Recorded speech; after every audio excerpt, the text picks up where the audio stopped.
Hello friends, అందరూ ఎలా ఉన్నారు? నేను కళ్యాణి. వెల్కమ్ టు మీతో చెప్పాలని. ఈరోజు నా గార్డెన్లోని కొన్ని మొక్కలను అయితే మీకు నేను చూపిస్తాను. పాదులు అయితే కొన్ని పెట్టుకున్నానండి. ఆనపాదు పెట్టుకున్నాను, అలాగే బీరపాదు కూడా పెట్టుకున్నాను. దాంతోపాటు దొండపాదులను అయితే పెట్టుకున్నాను అనమాట.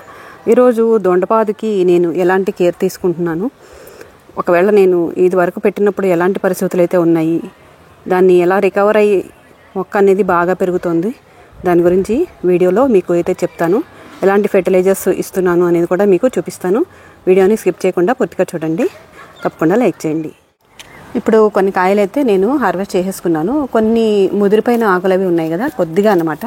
ఇవైతే తీసేస్తాను.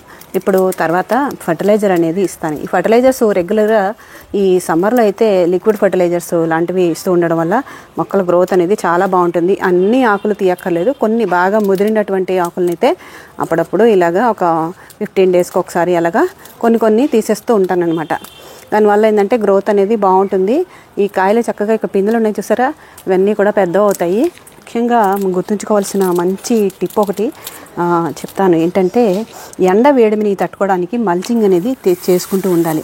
చూసారా, ఇలాగ ఎండుటాకులు మన గార్డెన్లో ఉంటాయి కదా, గార్డెన్ తుడిచినప్పుడు వచ్చినటువంటి చీడ పట్టనటువంటి ఫ్రెష్గా ఉండేటువంటి ఆకులు ఉంటాయి కదా, వాటిని కొంచెం డ్రై అయిన తర్వాత వాటిని ఇలాగ మల్చింగ్కి వాడుకోవచ్చు.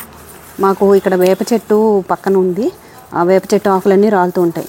ఆ ఎండాకులన్నీ తీసుకొని ఇలాగ మల్చింగ్ లాగా వేసుకున్నాను. దీనివల్ల ఎండ వేడికి ఈ మట్టి అనేది డ్రై అయిపోకుండా ఉంటుంది. ఈ వేసవికాలంలో ఈ టిప్ అయితే ఎప్పుడు కూడా ఫాలో అవుతూ ఉండాలి. దొండపాదు అయితే ఈ గ్రో బ్యాగ్లో పెట్టుకున్నానండి. దాదాపు ఒక 6 months బ్యాక్ అయితే దీన్ని అయితే పెట్టాను. ఇంతకుముందు కూడా నేను దొండపాదుల్ని కొమ్మలు తెచ్చి పెట్టానండి. ఆ కొమ్మ తెచ్చి పెట్టినప్పుడు ఒక 2 సార్లు అయితే ఫెయిల్ అయ్యాను. చిన్న చిగురైతే వచ్చింది కానీ తర్వాత అది బతకలేదు. అందువల్ల ఏం చేస్తున్నానంటే, ఇప్పుడు నారు అమ్మేవాళ్ళు ఈ కొమ్మల్ని చిగురు అంటే ఇలాగ తీగ వచ్చిన తర్వాత అంత మేరకు అయిన తర్వాత వాటిని అయితే 20 రూపాయలకి అలా అమ్ముతున్నారు. వాటిని తెచ్చి పెట్టుకోవడం వల్ల మొక్క అనేది మనం ఇక్కడ ఫెయిల్యూర్ అనేది తక్కువగా ఉంటుంది, ఈజీగా గ్రో చేసుకోవచ్చు. ఈ 6 months బ్యాక్ అయితే ఈ గ్రో బ్యాగ్లో పెట్టాను. తర్వాత కొంచెం ఎండలకి కొన్ని ఇబ్బందుల వల్ల కొంచెం డల్ అయింది, కానీ ఇప్పుడు మళ్ళీ కూడా గ్రో అయ్యి చక్కగా కాయలు అయితే వస్తున్నాయి. ఎంత బాగా ఇదైతే కాయలు చాలా అయితే వచ్చాయి. ఇది వరకు కూడా నేను హార్వెస్ట్ చేశాను. దాంతోపాటే ఇప్పుడు మరొక దొండపాదు అనేది తెచ్చుకున్నాను. దీన్ని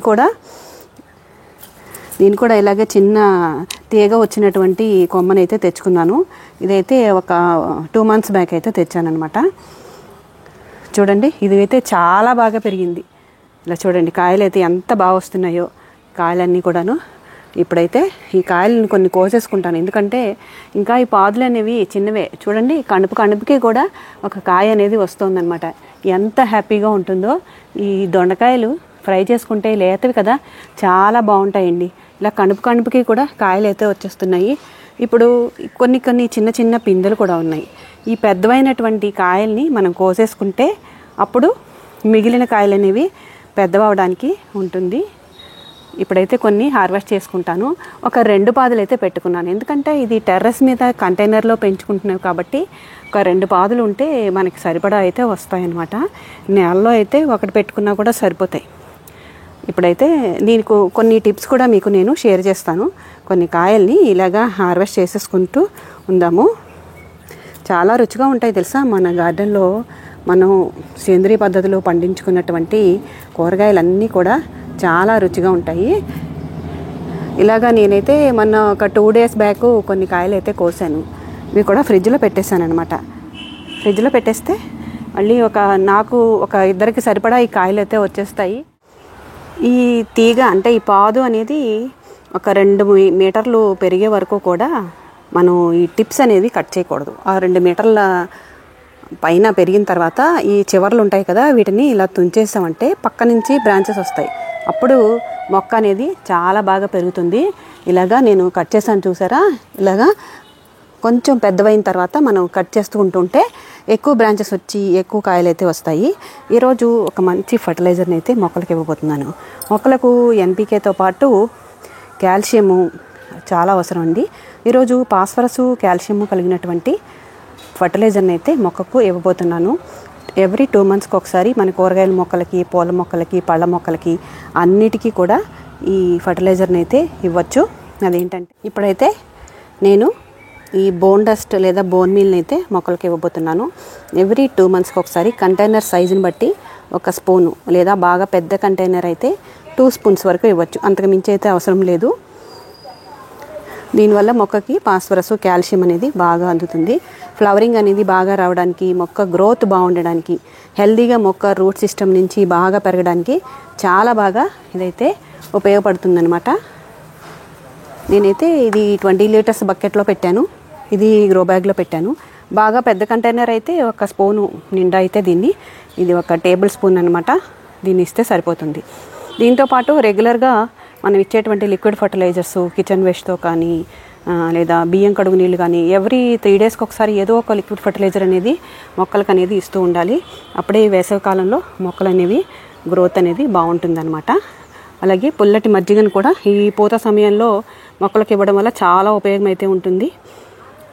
ఈ వేసవి కాలంలో చక్కగా మనం కేర్ తీసుకొని ప్రాపర్ వాటరింగ్ అనేది చేసుకుంటూ మొక్కలకి ఎండ వేడిమి నుంచి రక్షించడానికి షేడ్ నెట్స్ అవి ఏర్పాటు చేసుకోవడం, కొంచెం కావాల్సినటువంటి ఫర్టిలైజర్స్ మొక్కలకి ఇస్తూ ఉండడం వల్ల మొక్కలైతే బాగా పెరుగుతాయండి.